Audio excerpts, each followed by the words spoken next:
Hi everyone. Thank you for coming to my presentation From Code to Collection. I'd like to really delve deep into how game developers, but also players and community members within the gaming community can help shape the future of video game preservations for museums. So every video game you've ever loved is already an artifact. The only question is whether museums can preserve them or let them vanish. The games you grew up with are already history, but museums are struggling to catch up with that before this history disappears. Because the real question isn't just if museums can preserve games, it's how, and how your role as developers and players and gamers can change that outcome. My name is Alysha. I'm a digital conservator for the Powerhouse Museum in Sydney, Australia, where I work on preserving video games and other digital media. I'm also a PhD researcher with Deakin Uni in Melbourne, Australia, working with gamers and museums to better understand how video games are collected, curated, and preserved. But today isn't really about me. It's about you, game developers and players. Because the truth is, the future of video game preservation in museums depends on your voices, your stories, and your willingness to collaborate with us. So that's what this talk is about. How the games you build today can make the leap from code to collection, and how together we can decide what game history looks like for the future. So I don't need to convince a room of developers that games are important. You already know that. But for museums, the question is, what makes a game worth collecting? Sometimes it's the design feat. It's a mechanic or an interface that changes the way games are made. Sometimes it's the storytelling, the way a game can carry an emotional weight or tell a story that you couldn't experience in any other medium, which we know so highly for video games. It can be about cultural icons, titles that become touchstones, even for people who don't play games, because they symbolize a moment in time. Or the societal references, how a game reveals something about the world it came from, its politics, its culture, or even just the humor of that era.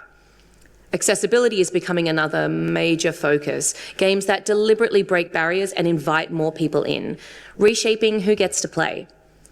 And finally, gameplay experience itself, because museums aren't just collecting code and discs. We're trying to capture that lived experience of playing a game alongside the game, which is what makes games so powerful in the first place. So it's not just about popularity, it's about cultural resonance, innovation, and what a game can tell us museum workers about the society at the time it was made. But what makes games so hard to preserve? Well, collecting games, documentation, and related ephemera is one of the hardest things museums do. First, we look at which tech to collect. Do we keep the console, the controller, the PC build, the server environment? Each choice shapes what the future can actually access. And obsolescence is constant. Hardware breaks, formats die, operating systems move on. What works today may not boot up at all in 10 years. And versions are another nightmare. Do we collect the rough draft, the demo, the day one released, or the patch version months later? Every piece of these tells a different story about the game's lifespan. And here's the truth about museum experts like myself, is that we are not developers. Museums don't have insider knowledge of how games are built. Without that, we're just guessing at what matters and what needs to be preserved. Many of the registrars, conservators, and curators and archivists that I work with are only used to physical 2D or 3D collections. So trying to get people to understand complex file structures, formats, digital objects is a new world for museology, and one that's not regularly taught in tertiary education. I can give you an example. At my museum, when we first acquired an apt-based game, our curator was so confused as to how to acquire digital objects that she physically printed out the code for the game so that it would exist somewhere in case the digital might not exist, which is incredibly naive but also shortcoming for a national institution to think about. So we try to rely on community outreach, on players, modders, collectors, people outside the museum walls who often hold these missing pieces. But if a curator lacks knowledge of gaming, then who do they talk to in the gaming community? And then there's complex IP. I mean, copyright in games isn't just one author. It's layered, it's code, it's music, art, brands, even middleware. So untangling it makes can make access and preservation really difficult, especially for exhibiting games on a museum floor. And at the heart of this question is definitely the gameplay experience versus the code. So a museum can save a file, but what about the feeling of playing that game? Should the gameplay experience be captured as well? And what's the most authentic way of doing this? Finally, emulation. It is the most powerful tool that we have, but it raises many questions. Are we still preserving the original game or recreation? Does the experience change? And is it even legal for us to do so? So every point here is a reminder that games are unlike anything else museums preserve. They're living, changing, technical, and deeply social. That's what makes them so challenging, but also so important to start thinking about their preservation now. I could talk about this all day, but I really wanted you to hear it directly from other museum professionals. This clip is from a previous talk I gave, where museum professionals from around the world share their frustrations and their hopes about preserving games, and about connecting with developers and gamers. Their names have been cut off, unfortunately, just a little bit on the side of the PowerPoint. That's my bad. So if anybody wants to know the names of these individual staff members, come and see me after. As professionals in the museum world, we understand the importance of preserving history and culture. Museums have always been the bridge between the past and the present, but to keep this connection alive and move to the future, we must also evolve with the times. From my own professional experience, it has been a confusing and challenging journey to try to navigate, to preserve, and to catalogue not only the video games, but the complex file structures attached. And don't even get me started on the issue of technological obsolescence when it comes to saving outdated game formats for future use. So for this presentation, I interviewed a range of museum professionals to get their perspective on the difficulties of working with video games in museums. When it comes to video games, even in the public eye, even though it is a huge multi-billion-dollar industry that surpasses the movie industry, it's still considered toys for kids. So in regards to collecting into a museum, you do get challenges as to, why are we collecting something that's a toy, or why, what's the reason for collecting this this thing that, it's not art. However, it's more accepting the new wave of technology that comes through, and, working in the industry, it is refreshing to see those things embraced, particularly, with collecting institutions like ACME and the National Film and Sound Archive and the Powerhouse as well.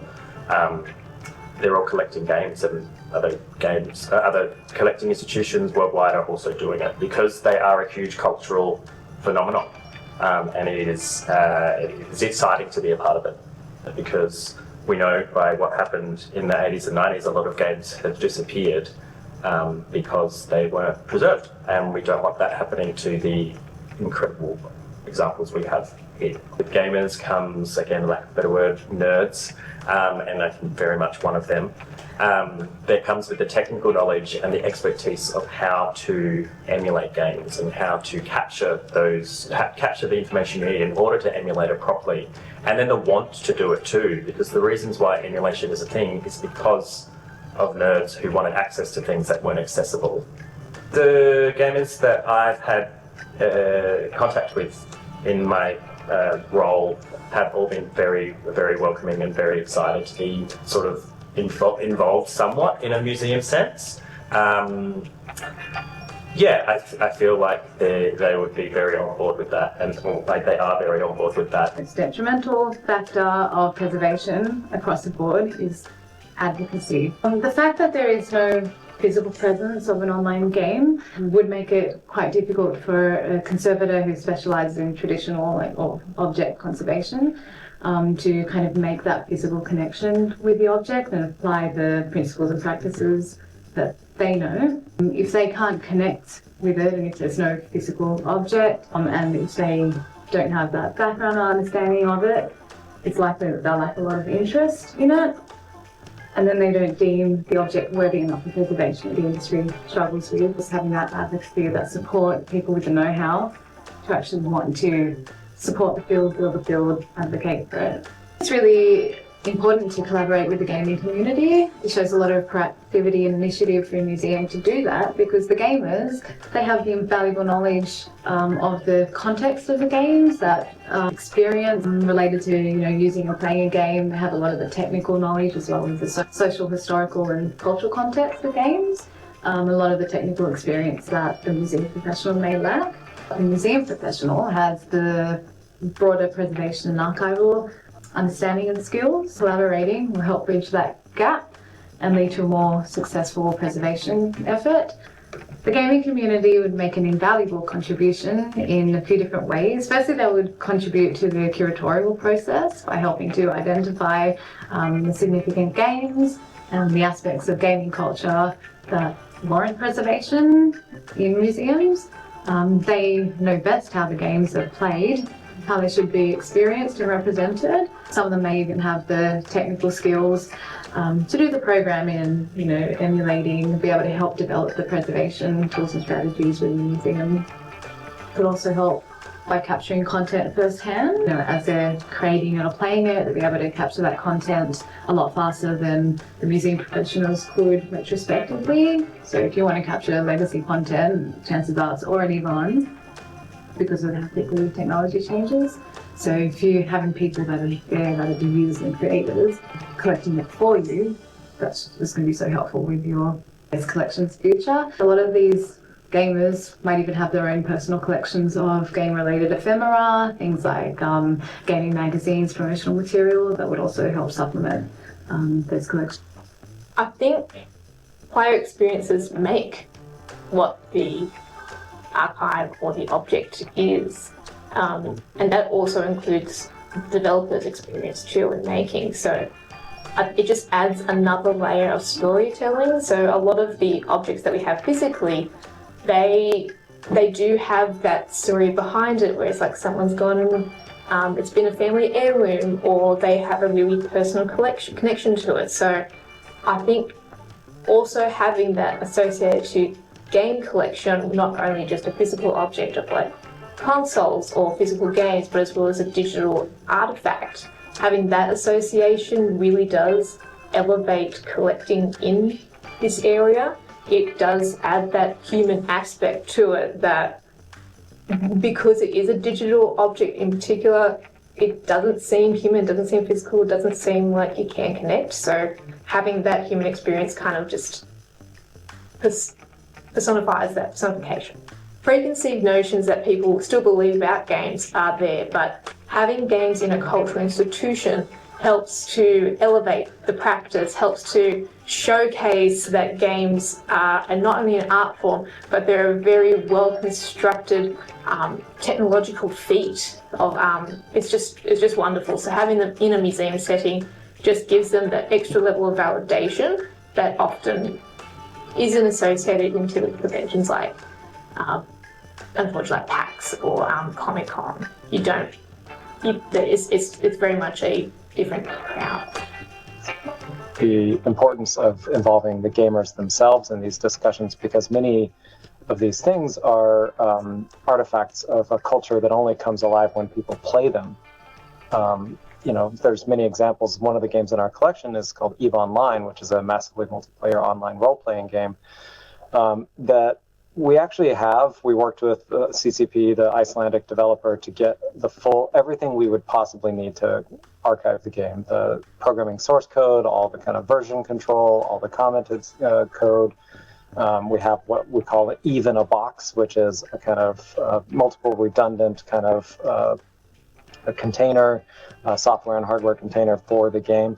But the game itself is an empty universe. The game is nothing without its players. So, this was like a best case scenario where we actually worked with the developers to create a kind of archive of 24 hours of the game. So it's not a living kind of document, but it's just a snapshot of literally every activity that took place within a 24-hour period. And they came up with visualizations to show us how many space battles took place, how much currency was traded, how much mining was done, to kind of give the best kind of impression of what 24 hours of this game in the year, I guess that was 2014 or something like that, looked like, which was really a kind of achievable goal because when it comes to trying to preserve a game, you're talking about preserving an entire culture. So, in cultural institutions, we're used to people having fairly long tenures.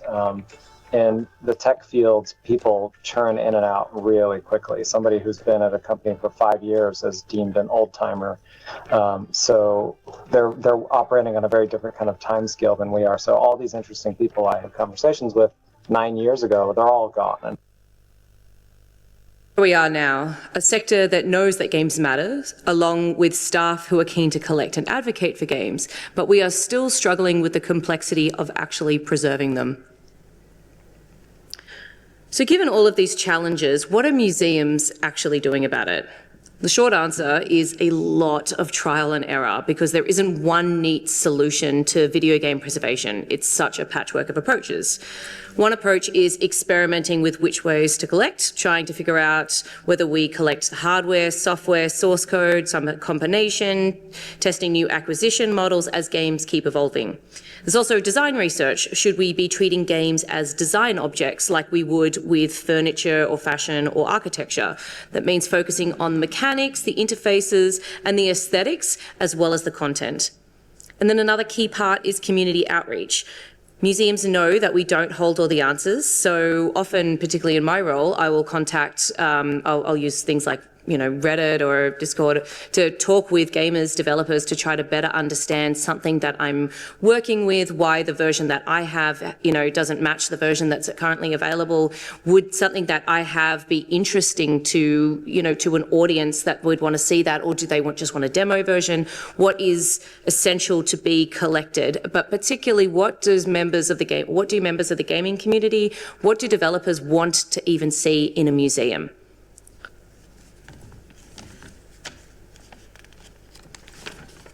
And finally, what museums are also doing, are starting to do, are artist residency programs, which is where many museums are bringing developers directly into museum spaces. This lets museums capture not just the finished product, but the creative process and the context behind it.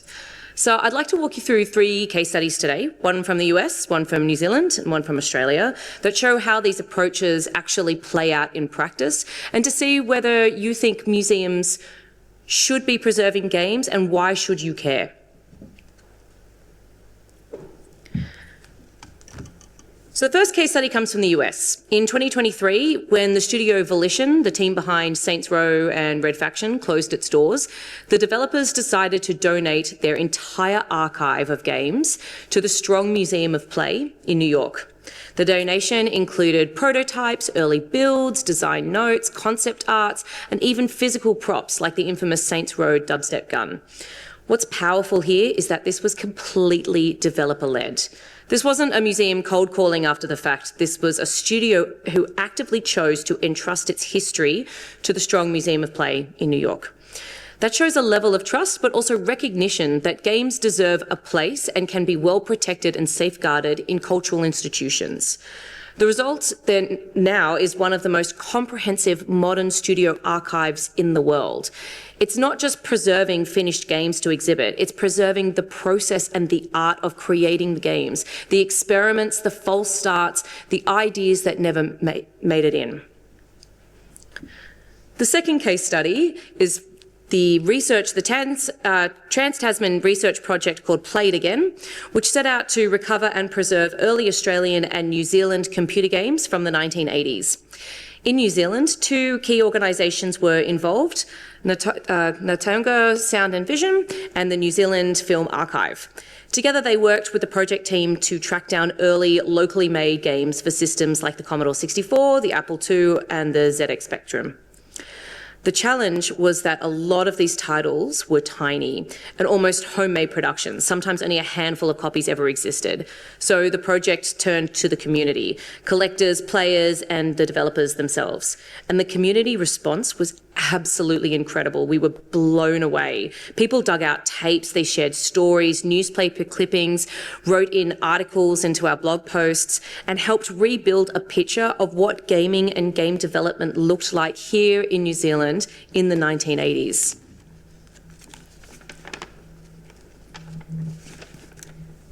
And what's really important is that this wasn't just about saving the code. As Tayonga put it, they turned to the community to preserve not just the games, but the story surrounding New Zealand game history together. For me, this is a great lesson. Preservation isn't just about the objects, it's about memory, context, and the people and the community and the country who lived these experiences. The third case study is from 2 museums in Australia that look at how artist residency programs can bring developers and museums together. At ACME in Melbourne, the museum runs ACME X, which is an artist residency program for indie developers. These residencies come with research grants that pay developers for their time, giving them both a physical space to work and the financial support to help create their projects. One of the games developed in this environment was Way to the Woods by solo developer Anthony Tan, which went on to gain huge international recognition. And at the Powerhouse, where I work in Sydney, the one on the left, we've taken a similar approach. Our artist residency programs usually only cater to artists such as in the design and innovation, fashion or architecture fields, but we have now started to get and reach game developers. So we have an indie studio, Fuzzy Ghost, who have created a game, Queer Man Peering into a Rock Pool. This residency gave the creators time, space and funding to create this incredible game, whilst we as the museum were able to document the context, the design choices, the cultural influences, and the collaborative practice behind the work. Plus, our artists in residency, our 2 guys from Fuzzy Ghost, were able to draw inspiration for their game from our collection. As a design and innovation museum, we have a lot of technology, but also a lot of avant-garde and completely politically incorrect Australian history. So there was a lot of history surrounding, Pride marches and surrounding Black Australia and how our First Nations sector within Australia were completely disregarded. So it was really interesting to see how you could play on that and use that within your work. That's the value for museums. So we are about developing the arts and investing in artists, and game developers are essentially and always will be artists. There's one thing that all these 3 case studies show is that none of this works without the gaming community. That's because you hold the essential knowledge. You know how these games are built, what decisions mattered, what tools or engines shaped the outcome, where were the risks as the technology changed, and why that game was important to you and to your audience. Without that input, museums just end up collecting fragments, a cartridge without context, or an object without a story. And sometimes it's the simplest games that really help prove this point. So take the Flappy Bird acquisition at the V&A Museum in London. On the surface, we all know Flappy Bird as a retro-style mobile game coded in just 1 weekend. We also know it became a viral hit, but that it was also one of the most hated mobile-based games of its time. The developer faced huge pressure and eventually took the game down himself. When the V&A collected it, they didn't just keep a copy of the app. They created a space for the developer to tell his side of the story about sudden fame, player backlash, and the pressures on independent creators. Without that context, Flappy Bird for us is just a cultural phenomenon. But now it can be a story about what it means to be a developer or a solo developer in the spotlight during a global pandemic. So to bring this all together, here are 5 concrete ways that developers can collaborate with museums to make sure that games are preserved meaningfully. The first is to donate what you have. That doesn't just mean handing over a finished build. It could be design sketches, early prototypes, source codes, or even the quirky objects from your studio. Museums are not closed spaces. They nowadays are modern spaces where we invite you to come in and bring your builds to us and see if the game that you have should be collected as part of that collecting strategy or as part of a different one. The second is to document. Take notes, record your processes, even something simple as keeping notes on what you made or which design choice you made or how a patch changed the game can make a huge difference to museums and future researchers in understanding your work.